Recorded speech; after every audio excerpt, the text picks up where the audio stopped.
Welcome to episode 18 of Dad Can We Talk. I'm your host, Anthony Ray. Today I have a special guest with me. His name is Dustin Klich. He is a father of four beautiful children. He is the HR manager at Walmart DC 7035.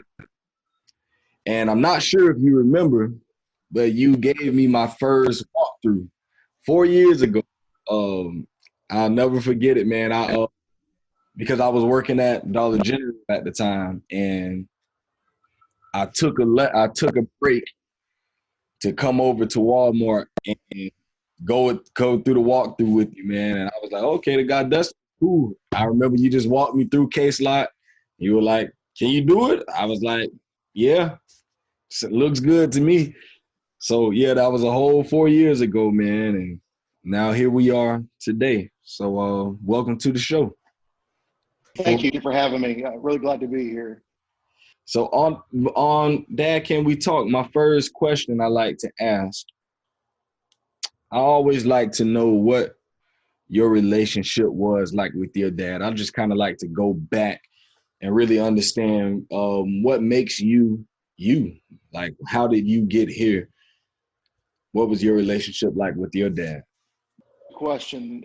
My dad and I, they tried to have other children, but they had some miscarriages and things like that. So my mom, she would often refer to me as her miracle child, and I really didn't understand that, until I got really older, what that meant for them and what that meant, as a parent to, try and then finally have, what one child. So my dad and I, really good relationship. He worked a lot when I was a child, and really my whole life.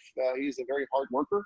Never felt like I missed out on anything, but he wasn't a typical 9 to 5 kind of person. So he worked a lot of nights and weekends and things like that to put food on the table for the family and make sure that I never really wanted for anything growing up.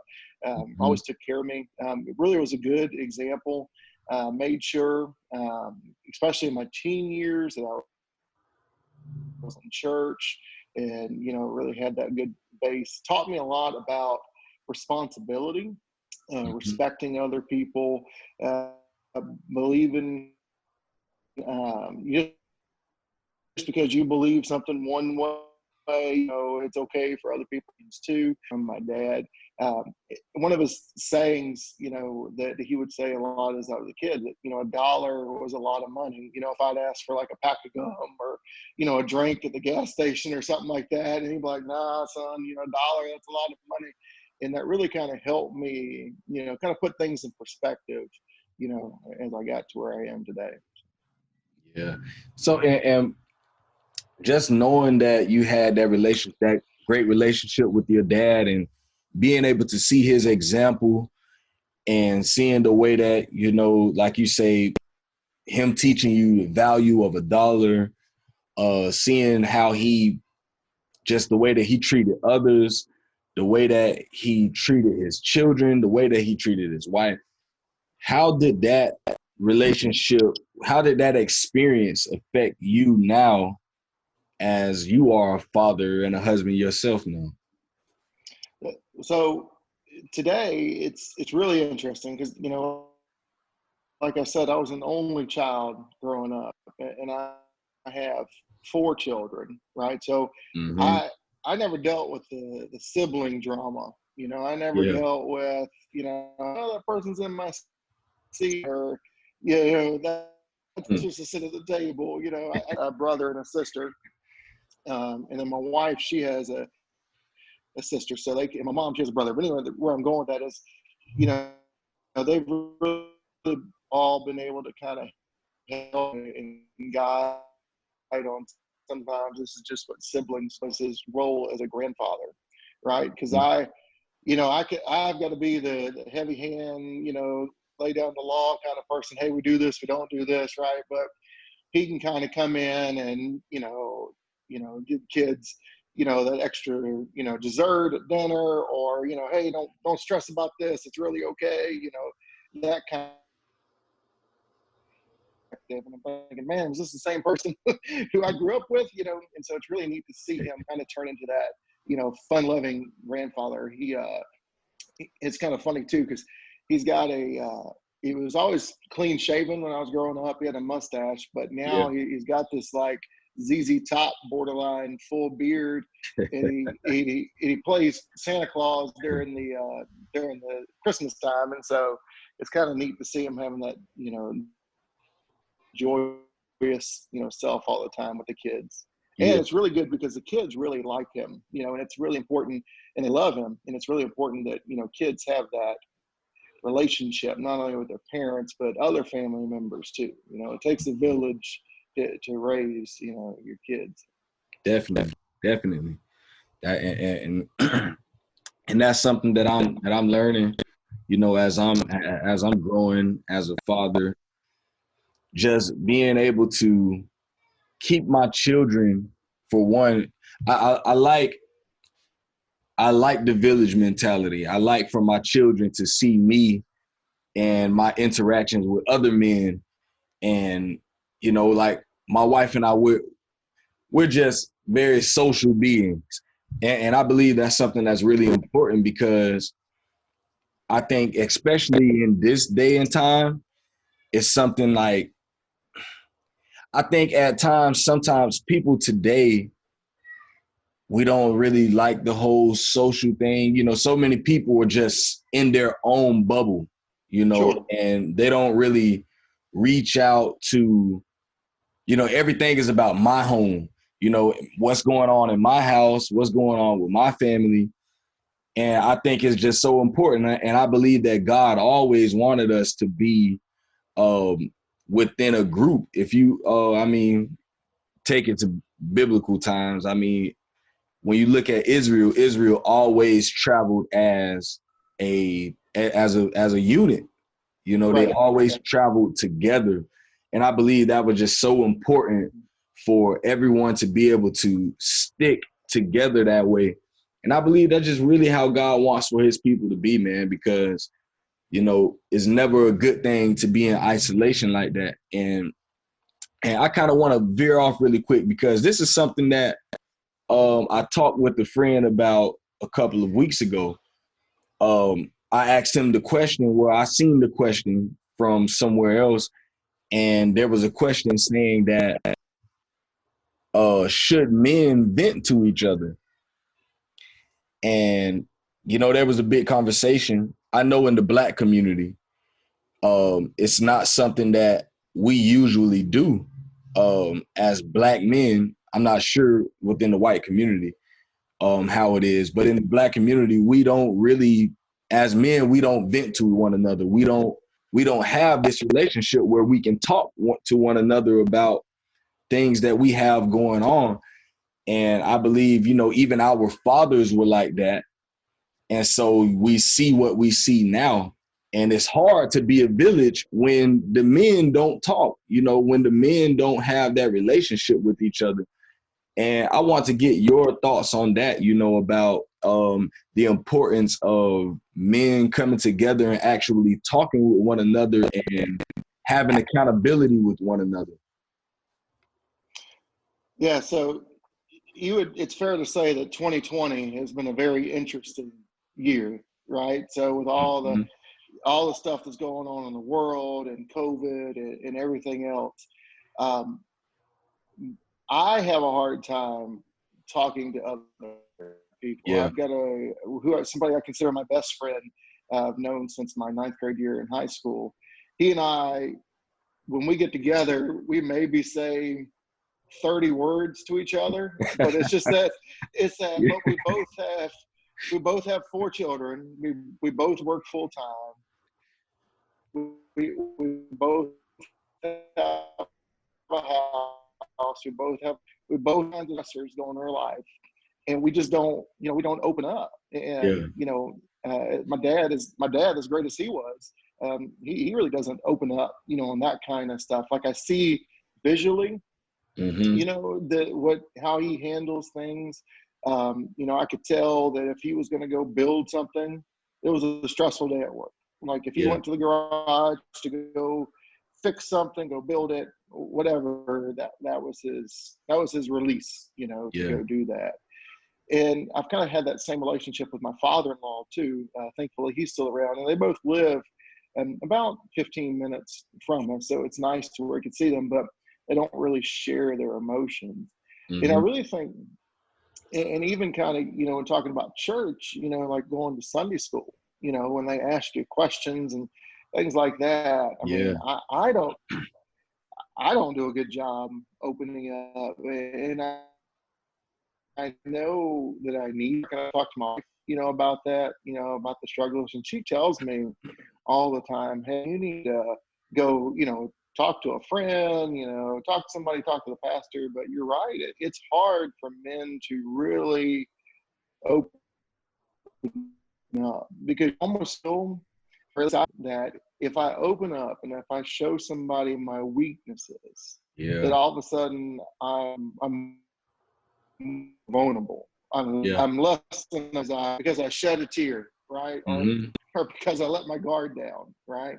Yeah. And I think that we just all have to be honest with each other that it's really okay. If I come to you and Anthony and I say, hey buddy, I'm just having a rough day. Can I just vent to you for a couple minutes, right? I think Yeah. that we all need to get to a point where we can be okay with that. And that's a challenge.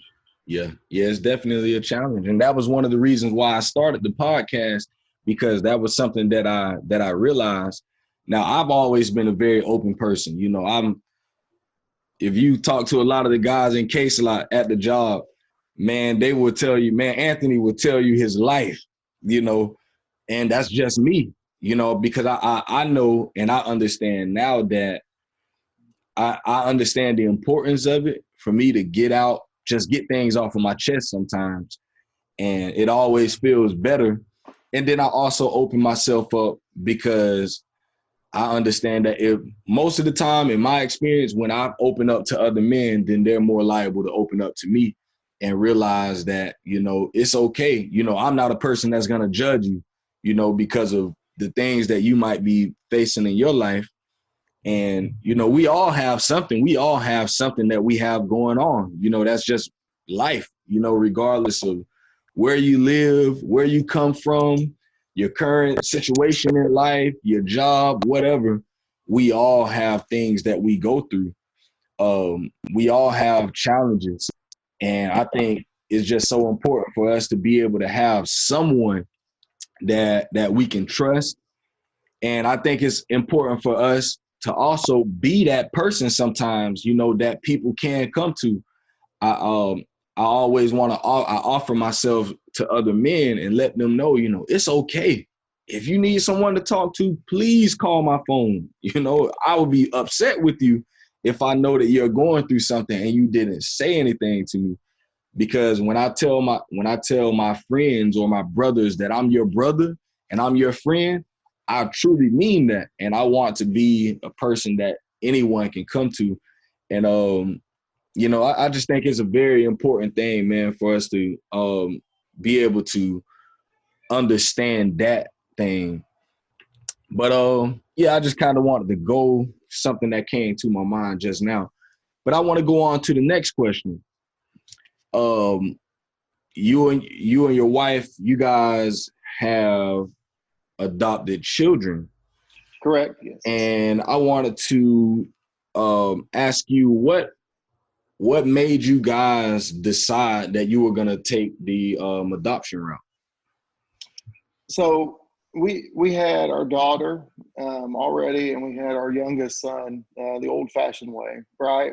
Yeah, I thought we were done. To be honest with you, we had two children, a boy and a girl. Everything was yeah, great. Uh, they got along good. They were. Uh, we were at a good. We had a house that met our needs. Everything was great, right? And so.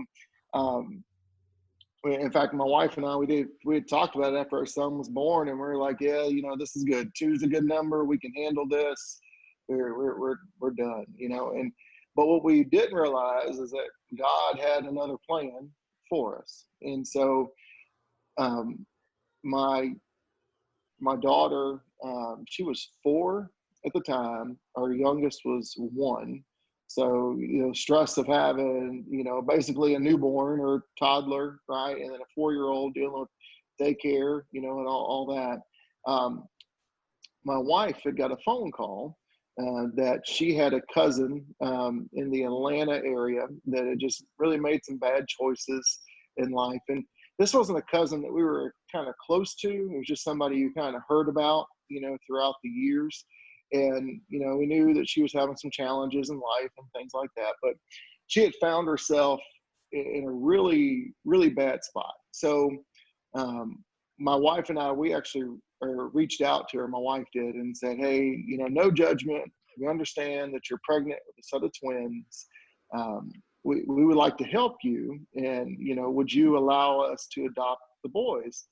And she told us, she said, no, life is going to get better. I'm getting myself clean. I'm going to do right by these kids. Hey, more power to you. We'll be praying for you.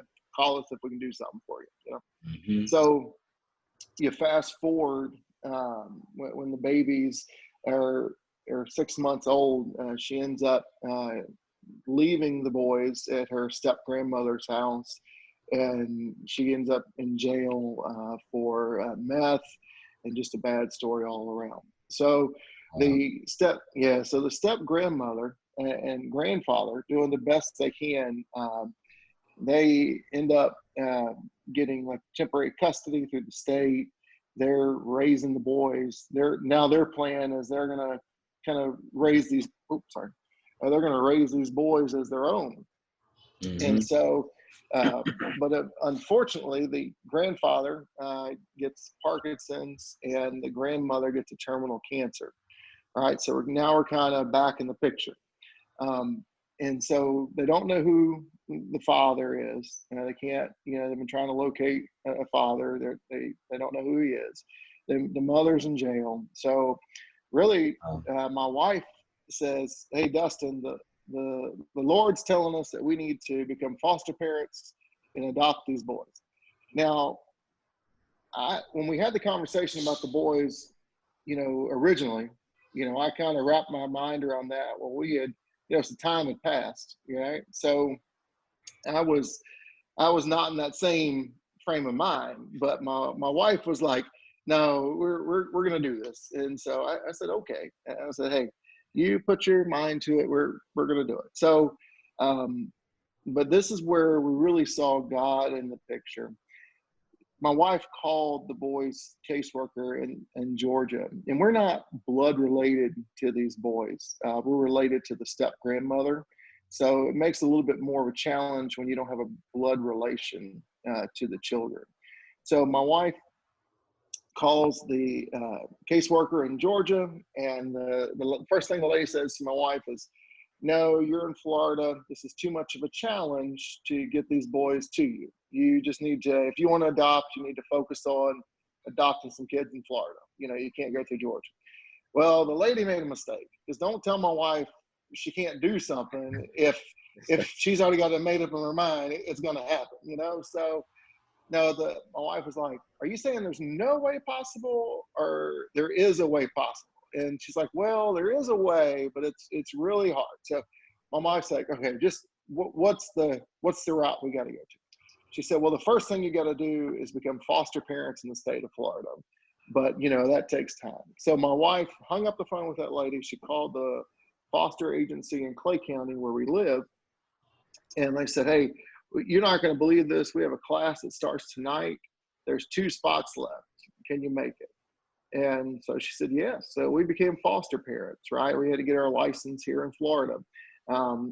Once we called the caseworker back and said, hey, we're in the process of getting our foster care license. So the lady could tell we were serious, about it. So we had to get, once we got our foster license, the state of Florida agreed to let the boys, because they were wards of the state of Georgia, because the mother was in jail and they didn't know who the dad was. And the other sad part to the story is they had no blood relatives that could take them in, right? So really, the silver lining is this: nobody was trying to stop us, right? We were just the boys were two more kids in the state, system that were wards of the state. So it was basically taking them from Georgia and making them now belong to the state of Florida. So we ended up having a caseworker assigned to us. We had random visits, and we did that process for about a year. And then the craziest thing, Anthony, you go in front of a judge. Do you want these children? Yes. Why do you want these children? Because we love them. Okay, let me see your record. The judge signs it, and it's over with. So Wow. all that to get us where we're at today. So, but we truly went out on a leap of faith, and I really credit my wife for really stepping up and kind of leading us there initially through that phase. What's crazy is part of the state is that you have to have like a vehicle that you can transport, all the children. We had just purchased a vehicle. We were, and this is where you can kind of see that God was really in it, So I called the dealership that we had purchased the vehicle from, and I told them the story. They worked out us a deal for a minivan to where we were able to get a vehicle, right? The daycare that we were using, Shiloh Baptist in Orange Park, the daycare there. We went to the director, and she went to the pastor for us, and they gave us a great discount on childcare because back then everybody was in daycare. So at the time my daughter was 4, the twins were 3, and my youngest was 1. Wow. So yeah, and they give us a like a buy one get one rate. So we only paid for the same. So basically, the twins went to daycare there for free, which we were very grateful for. And now it hasn't been easy by any means. When we had 4 children, especially that young, Connor and Tyler, the twins, they were loved by the grandparents, right? Mm-hmm. But it's crazy, when you get basically abandoned by your mother, at birth. That's basically what happened. From birth to 6 months, they didn't have that love and everything. It's caused some mental issues still today that they're dealing with, and their pediatrician just circles it back, to that original, time in their life. And so it's getting better, especially as they have more stability. The grandparents they were with, they did the best that they could. But, sometimes the boys would have to go to a different house and sleep, or a different family member and sleep, just so the grandparents could get breaks. I mean, you're dealing with 2 20-year-old boys, and you're in your, mid 60s, 70s doing the best you can. I mean, that's tough, And so when the boys came and stayed with us, they were like, okay, well, where are we going to sleep tomorrow? And we're like, no, this is it. And really, that's a powerful thing for a 3-year-old, to be asking, and so, but that's our story. So. Oh yeah, man, that's something powerful, man. And like you say, it's definitely a blessing, man, because, who knows if you guys didn't step in, where these children would be. Right. And, we can go through scenario after scenario, but at the end of the day, God placed you guys in the right place at the right time, and everything was orchestrated perfectly, man. And, I definitely commend you and your wife, man, because that's a tough thing. I have a 4-year-old and a 3-year-old right now. And when I tell you that is a challenge, oh yeah, literally, man, it's like some days I just don't know, and I'm always telling my wife, sometimes I don't know what to do, because it's so stressful, once when I get off from work, I have to directly get off work, after being in case lot and throwing all of those cases. And I'm like tired, and I'm beat down physically, mentally sometimes. And then I leave there and go and pick the kids up. And, it's the middle of the day, and they are just, some days I'm like, God, please help me, because once you pick them up, they're fighting and they're fussing and they're complaining about this. And it's some days it's like pandemonium. I'm like, I don't know what is going on here. Like it's crazy. And I can only imagine having, a 4-year-old, 2, 3-year-olds, and a 1-year. Man, honestly, man, I would probably go crazy, Yeah. and There, it's hard, man. yeah, there are some days, I mean, and you just look back on it and you just kind of see that, hey, God's got this, he's in control. Uh,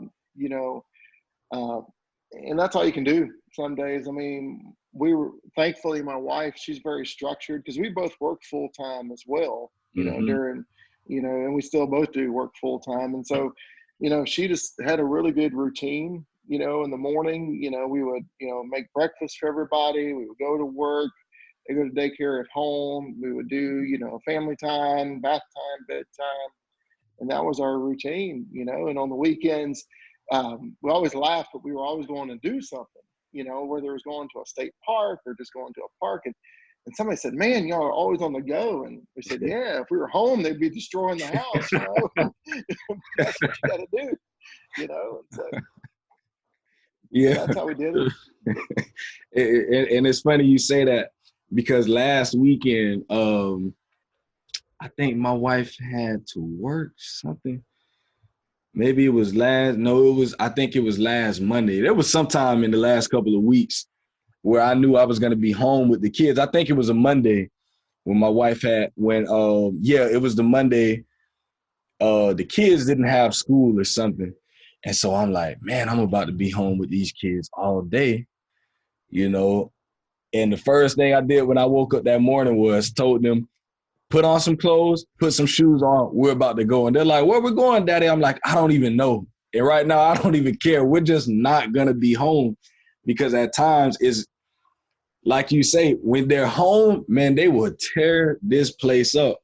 And sometimes it's just better to just go out, And I'm like, I don't even know where we're going. We're just going to go somewhere. We have to go out of the house. And it's so much more peaceful. Everything is so much better, man. And it's funny you say that because that was maybe last Monday. I had to get out of the house with these kids. Yeah. But I wanted to ask you this, man. What has fatherhood taught you up until this point? What are some of the things that you have learned through your experience in fatherhood? So I, I am not a patient person, right? But fatherhood makes you patient, right? You got to control the things you can control, right? Especially um, our kids are older now. Emily, our oldest, is 8, and the twins are 7, and our youngest is 5. And so they're, you know, kind of working through, everything. They all have needs, right? So I really had to learn time management. In addition to working, full time, I've got to make sure that I do a good job of spending quality time with each of the children, kind of addressing their needs. We took a study at church about love languages of children. It's a really good book about finding what that child's love language is, because you can kind of hone in on, okay, what is really important to your child. And that's really what it's taught me, is to understand emotions, realize that something that's important to me might not be important to them, but something that's not important to me could be important to them. And how do I deal with that? And especially coming from an only child perspective, where I didn't have to worry about that kind of stuff. Yeah. And it's really been a cool lesson too, especially to see them grow.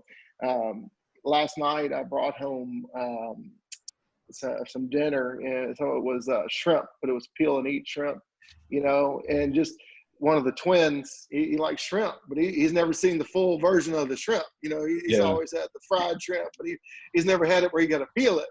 So he was like, what's going on here? So it was taking that moment and kind of explaining, like, hey, this is what a shrimp looks like. This is how you peel it, And he's like, is that his legs? And I think he was ready to throw up the table or something. But I was like, stuff like that. Just and enjoying the little moments in life. Mhm. We are in such a fast-paced society with technology, and we want everything right now, and sometimes it's hard to just kind of slow down and just kind of enjoy that picture that child drew at school, right? A lot of times I'll show you that artwork and it's like, okay, that's great, let's go on to the next thing. But really Yeah. stopping it and looking at it, talking about the detail, asking questions like, what were you thinking, when you drew this? It's kind of interesting to see a kid's perspective on things. Yeah. So that's what it's taught me, is to slow down. Mm-hmm. Yep, man. I have 3 pictures on my wall right now. My kids have been making these drawings, and I just told them, hang it on my wall, And Right. now my wife noticed them the other day. She's like, what are all these pictures on the wall? And I'm like, I don't know. The kids drew us some pictures. I'm like, hey, hang them on the wall, So now they're like right by the door. So Yeah. in the bedroom, you just see these drawings and you're like, what is that? But if you ask the kids, they can describe every detail in that picture, Exactly. man. Everything in it. You might not understand it, but they can literally go to every detail and tell you, this is this and this is that. And that picture is going to mean more to you in 20 years than any other artwork you're going to go to a store and buy, or go Mm-hmm. online and buy, to decorate your house. To be able to look back on those pictures, Mm-hmm. that's really what it's all about.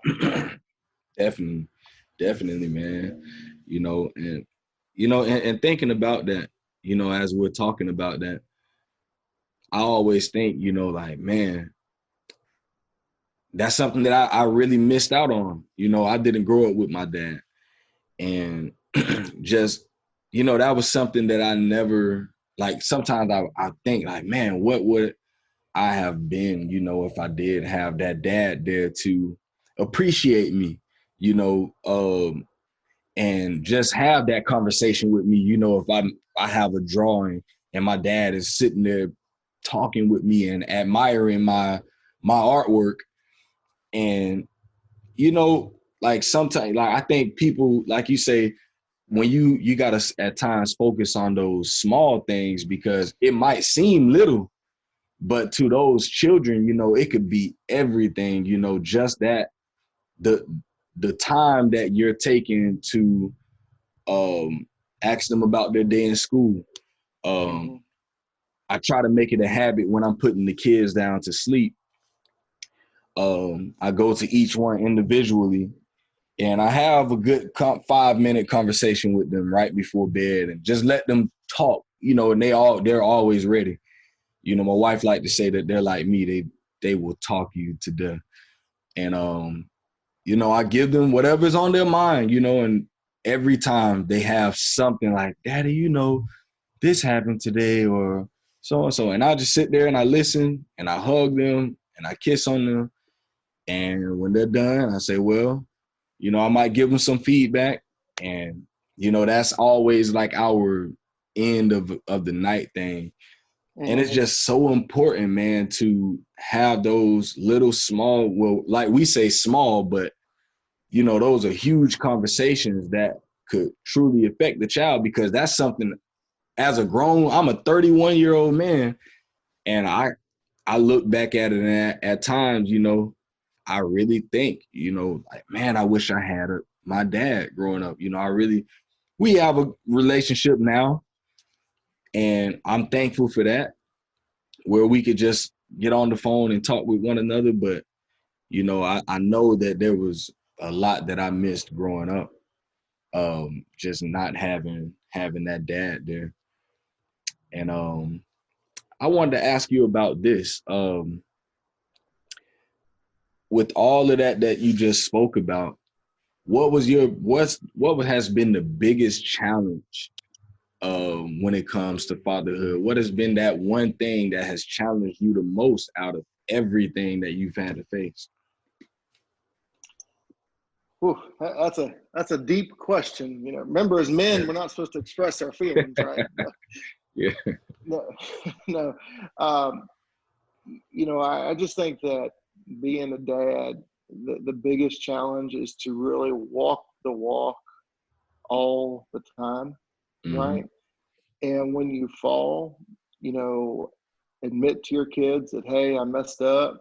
I shouldn't have done that. I'm sorry, whether it's if I got mad at them, right? If I was quick to anger and I shouted, or said something I shouldn't have said, maybe used a word I shouldn't have used, and just, explain to them, hey, sorry that happened, but this is how we need to act. Because especially raising, you know, it's really two different perspectives. I'm raising three boys. They're going to be men one day that have got to treat people a certain way with respect and dignity. They've got to treat, their future wives with respect and with dignity too, right? So if I yell at their mother or raise my voice or something, I've got to be quick to say, hey, sorry, I shouldn't have said that. I got, too excited, things like that. And my wife should be quick to tell them too. Yeah, don't do that. uh, but then my daughter, she's also got to see too that, hey, that's not okay. That's not how you treat women. So Hmm. I think for me, being a parent is just being that constant role model, right? And it is challenging, but I really live my life taking it one day at a time. I remind myself that Jesus says that today has its own troubles. Sure. Don't worry about the future, right? And so that's really how I live my life. Mhm. And just focus in on the day and the daily task, and just kind of worry about the day. So, That's good. That's good, man. yeah. And that reminds me, well, and this is something that I think about. We all have these challenges. And I think one of the main things that makes it really hard for men to talk about this stuff, because at times I feel like, even for myself, a question that I always ask is, is there grace for for men? Is there grace? Because people, when they see you, doing a good job as a dad, everyone applauds you, and you're the best dad in the world, and everything is okay. And it's at those times when you make the mistakes, and you fall and you trip up and you say the thing that you shouldn't say, or you do something that you shouldn't do. And it's like, man, is there grace? Is there grace for me? You know, do I have the freedom to fall? Do I have the freedom to make a mistake? Yeah. And I know, like, at me personally, at times, I feel like I gotta be a Superman. It's like I gotta be, you know, gotta do everything right, and especially being a believer too. And I believe I put that there's pressure there also, just being a believer and knowing that um I am to uphold a standard. But and of course we do have grace and mercy there to cover us, but at times, even with you knowing that, it's still hard at times, because I know we can be really hard on ourselves, because we make and it's like, I don't know, man. It seems like when you fall, man, that is just, it's like the biggest thing in the world. And at times it feels like you can never come back from certain things. you know, and that's a really interesting way to kind of look at it. Anthony, you and I have got the same Father. God, and His children. He sent Jesus to die for our sins, so we do have that, forgiveness and that grace. And He gives us examples like the prodigal son, that when he came back home, there was rejoicing, right? Talks about in heaven when a sinner turns to the angels, thousands of angels rejoice, right? And that's the same way. We are designed to fail, right? There's only one perfect person that walked the earth, right? And for the Mm-hmm. rest of the world, there will only be one perfect person that walks the earth. And so we have to remind ourselves, and it's hard. It's hard on a daily struggle for me, but I have to remind myself that I can strive to do the right thing. I'm going to make a mistake, but when I make a mistake, I pick myself up. Mm-hmm. I lean on my wife a lot. We had a pastor that would call his wife the Holy Ghost in flesh, right?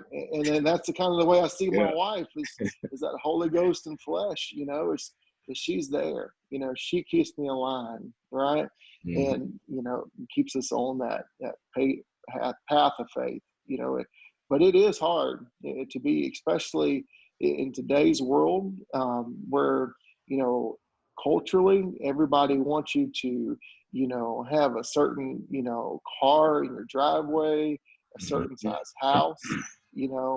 My daughter is 8 years old, and so she's dipping her toes into that social media world, and Oh yeah. there's starting to be conversations of hey, do I weigh too much? Things that a 8-year-old should never have to worry about, Exactly. right? And so there's all kinds of pressure in this world, and I think it's our responsibility as fathers is to just center our families, focus on what the Lord has provided for us, focus on what we're supposed to do as Christians, and Mm-hmm. everything else will work itself out. That's good, man. That's some good stuff. You talked about your wife. Um, how has marriage been? Marriage has been good. It's very good. We've had our peaks and valleys just like any other relationship. My wife and I, Jennifer, we've known each other and dated for almost 20 years. Wow. This year, yeah, and so we've been married for 13 years. We met at the AA baseball park in Jacksonville. It used to be called the Jacksonville Suns. Mm-hmm. Um, I was selling programs, and she was working as a sunbeam. And she walked by the program stand, and I said, "Hello." So, and the rest is history. And but we went to different high schools and things like that, and so I think that really helped our relationship because even though we dated throughout high school, we didn't see each other all the time. So how some high school relationships kind Yeah. of get that overabundance. And when they get out of high Yeah. school, they're like, "Hey, we need a break" or whatever. So, but I can tell you, we both have the same visions and goals, which is good. We're both aligned how we want the children to be raised. Um, and there's been some days, I'll be honest with you, Anthony, our bare minimum, this is kind of our inside joke, but if we ever have the kids alone, our bare minimum is that whoever comes back home, the kids are alive. Whatever else happens is it, but the bare minimum is that you come back home and 4 children are alive, right? And if you do Yeah. laundry along the way, then God bless you. But Yeah. that's a, so. But that's all you can do. We do have date nights. We lucked out, especially when the kids were really little. We had a standing babysitter once a week that would come over, and sometimes we would just take that time to go sit in the car and pay bills or go grocery shopping, but just something that 2 adults could do and connect. Go have a decent dinner, where we didn't have to worry about wiping noses or taking somebody to the restroom, things like that. Just being there, and really just leaning on each other if you're having an issue, right? We have always been really good. We don't assign tasks like my parents were never the type that, hey, because you're the woman, you got to cook dinner and you got to clean the house, and because you're the man, you got to do X, Y, and Z. And her parents, they weren't really like that either. So that's helped us, from having our house before kids, right? There was never like this, underlying roles and responsibilities laid out. We just helped each other. And Mm-hmm. so it's been very good. But we have our daily challenges. Like I said, we both work full time. So, especially now with the kids in school, COVID's throwing an extra, question into it. When the kids go back, how's that going to look? But, when we started this journey, we trusted God, that God had us, under control. So that's what we continue to do is, just work together and trust God, and He's got our best interests, out there. That's good, man. 20 years, man. That's definitely an accomplishment. Just knowing that you guys have made it that long. Yeah. We just hit 10 years, my wife and I. Well, this Okay. is 11. So, yeah, man. And like you say, it's a challenge. It has its up and downs, and I Right. wouldn't trade it for anything, man. It's a beautiful thing. Exactly. Beautiful.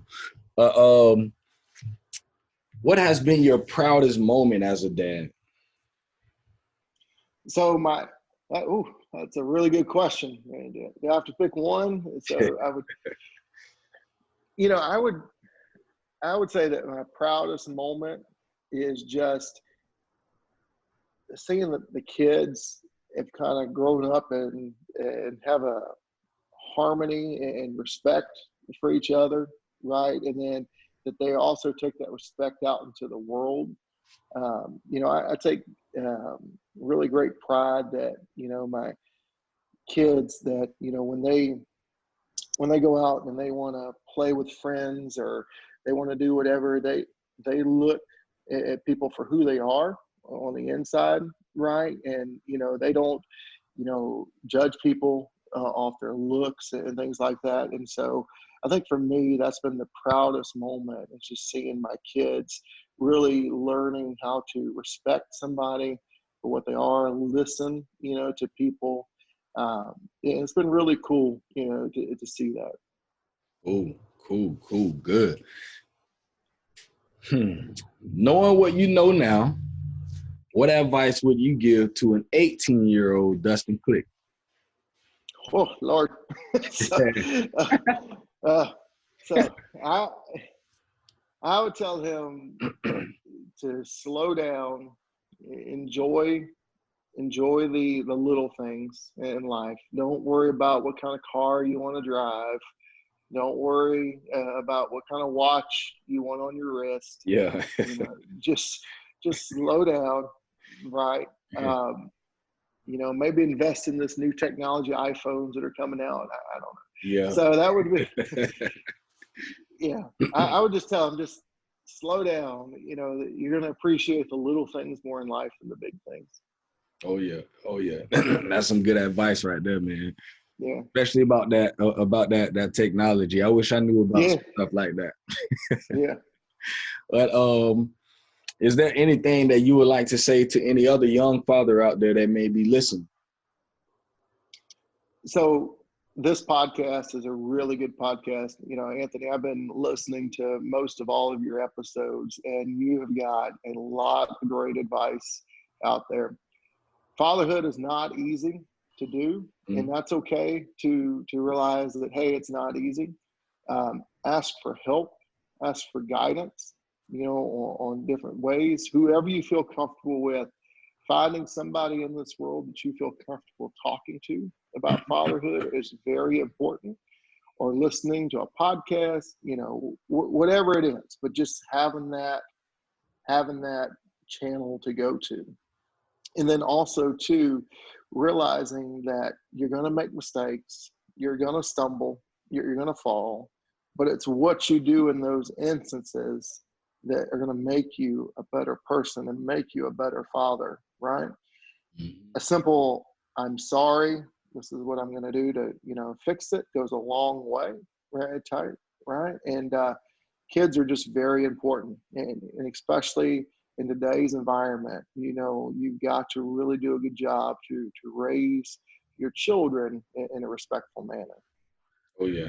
That's some great advice right there, man. You know, Mhm. yeah, that's some really good stuff because, and I like asking that because at times I wish that I would have done more to learn about fatherhood before I became a dad. You know, I was around a lot of guys. You know, my pastor. I had a couple of other guys at the church that that I could look to, but I don't think I asked enough questions. And you know, I just believe I could have prepared more. You know, I just didn't know what to expect, and when it hit me, it hit me. But you know, it's been a great thing, man. You know, being a young father, and you know, I've just always taken pride in it. You know, because I know what I experienced growing up without a father. So that's just always been that thing that's pushed me going forward. You know, to know that I'll never give up. I never give up on my family, never give up on my children, never give up on my wife. And I I want to be a great example for other people, you know, especially, you know, for the Black community, because there for years, for age, for a long time, there's been this narrative that, you know, Black fathers aren't this or they aren't that, or we're absent and we're this, we're that. And it's like I've heard it so much. And I said, you know what? When I become a dad, I am going to do everything in my power to change the narrative of that, because I know a lot of good dads of all different nationalities and Sure. ethnicities. I know too many good dads. And I just think that it is not highlighted enough. You know, it's just not something that everything that's always highlighted mostly is bad things about dads. And so I say, Mhm. you know what? When I become a dad, you know, I'm gonna do everything in my power to make sure that I I put a spotlight on fatherhood. And I love it, man. You know, I love it. And I love seeing other dads with their children and getting that advice, you know, getting that advice and also giving it, because I just believe this is the foundation. I believe that the home is the foundation of the community, and the community is the foundation of the city. The city is the Mhm. foundation of the state, you know, and so, you know, it just goes on, but it all starts right here. And I believe that fathers are the foundation of that home. You know, we Mhm. are the foundation of the family. And if we're not in line, then that throws everything else off. You know, one of my favorite scriptures in the Bible is like the last verse in the Old Testament in the book of Malachi, where it says that God is gonna send Elijah in the last days, you know, in that great day of the Lord, and he's gonna turn the hearts of the fathers back to the children and turn the hearts of the children back to the fathers. And I just look at that, man. Ever since I seen that, I'm like, man, you know, it's just so important for us to have a heart for our children and to love them and appreciate them and nurture them. That's us. You know, that's what we should be doing, man. And you know, I definitely appreciate you supporting the podcast, man. You know, it was just really kind of a shock, you know, when you wrote me on Facebook and you're like telling me about it. I'm like, whoa, you know, that was just really unexpected to me, man. And you know, I just really appreciate that support, man, because at times, honestly, if I'm all the way honest, you know, at times I feel like maybe this isn't reaching people, you know, maybe it's not effective the way that I wanted it to be. And at times, you know, it's kind of discouraging. And just sometimes, you know, to see, you know, sometimes I think it should be bigger, but I'm like, man, I've literally built this thing from ground up. I've done no marketing, no anything. Everything has just been what word of mouth and me just getting the word out. And I'm like, you know, and it's going great. You know, so many people do support it. And I just got to encourage myself in that way, man.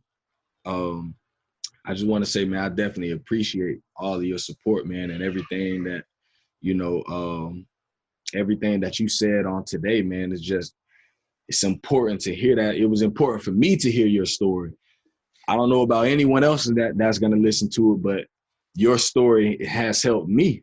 You know, the things that you said, I'm definitely going to take those things and try and add it to my own life, and just try and continue being a better father. Well, thank you, and you continue on with this podcast. Don't let the doubt creep in there. You're doing a great thing, Anthony. Bad news sales, right? Yeah, So yeah. it takes longer. It's harder to get the good news out, but that's what you're doing, and Mhm. you continue doing that because this is an important message. Fatherhood right now is more important than ever in our society, and we've got to get the good dads out there. So you keep doing it. I'm proud of you. Oh yeah, thank you, man. I definitely appreciate you.